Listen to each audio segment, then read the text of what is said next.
Ang Ginoo maanaa kaninyo. Ang pagbasa gikan sa Ebanghelyo sumala ni San Mateo.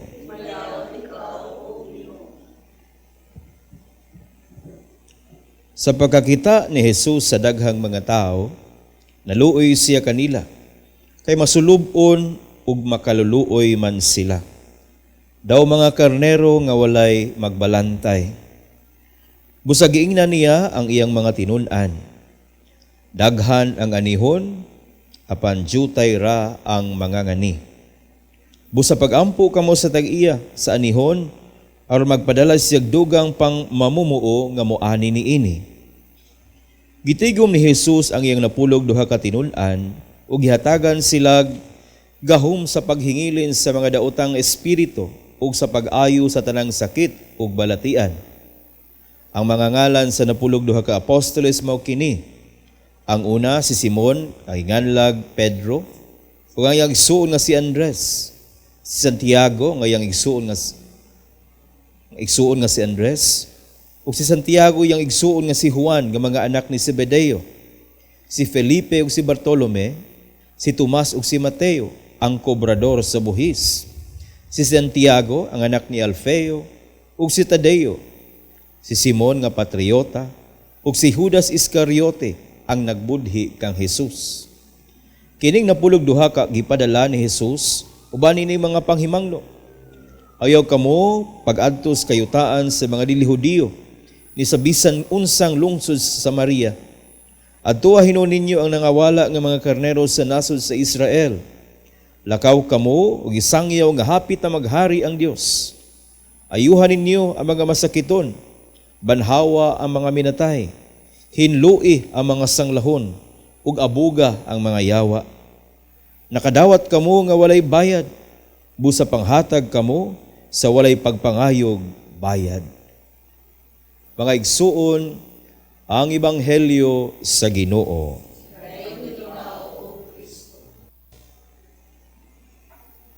Mga igsuon, labi na usab kamo nga nag-uban sa nining TV Mass, nga nas hospital, nas tambalanan, nas inyong mga balay, o bisan asa nga layo kayo sa parokya o simbahan, mayong adlaw ninyong tanan.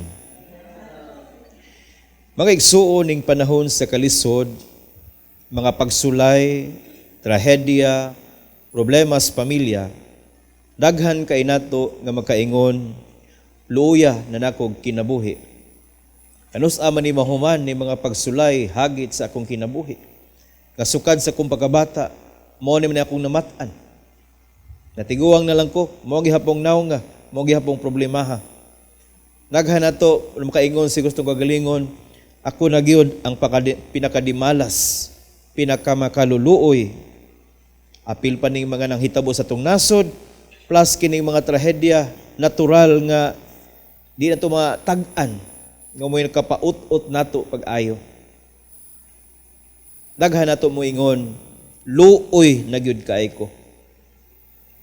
Mga igsuon, sa daghang paagi, daghang mga aspeto kita makaluluoy.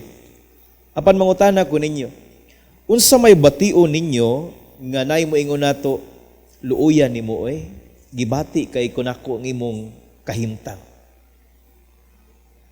Sa inyong bation? Mura bag mugaan-gaan, di ba?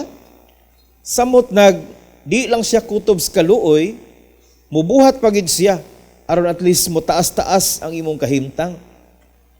Diba? Kanang moingon ka, luoyan ako'y, wako'y kwarta. Yan alay mo kalitog doon, luoyan ni mo Dahil, kuhan diba? Pahuamon pagyug ka.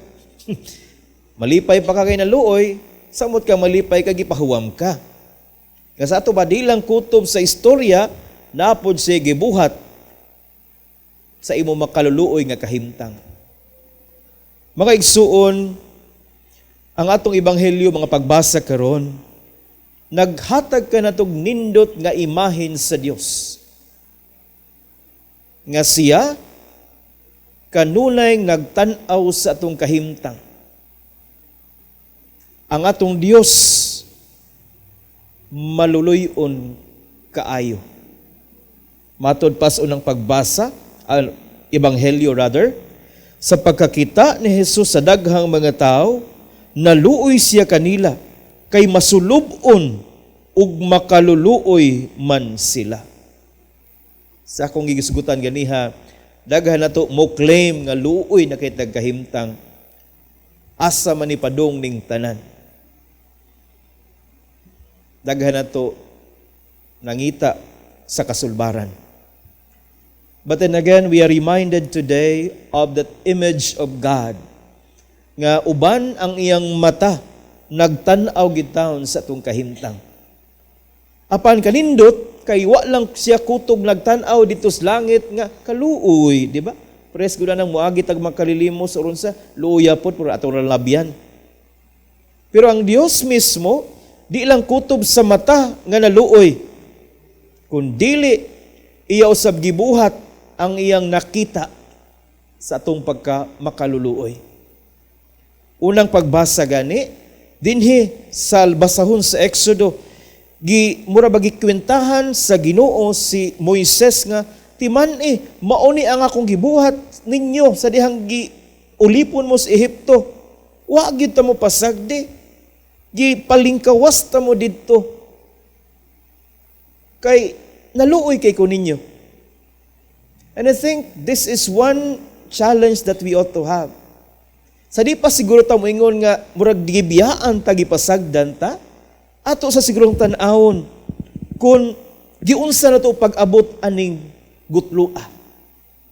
Di ba? Sige tagyaw-yaw, problema kaayo, luoy na kay ko, pero niabot kag senior. Niabot ka ning idara. Niabot ka ning kahimtanga. Sige, sukad ko na bata pa rin, mauna gini problema ha, wag gini masulbad, ambot. Sige na kog pahiling, sige na kog adtog healing of the family tree, sige pa kog papahawas yawa, ang to naganagahan ng yawa.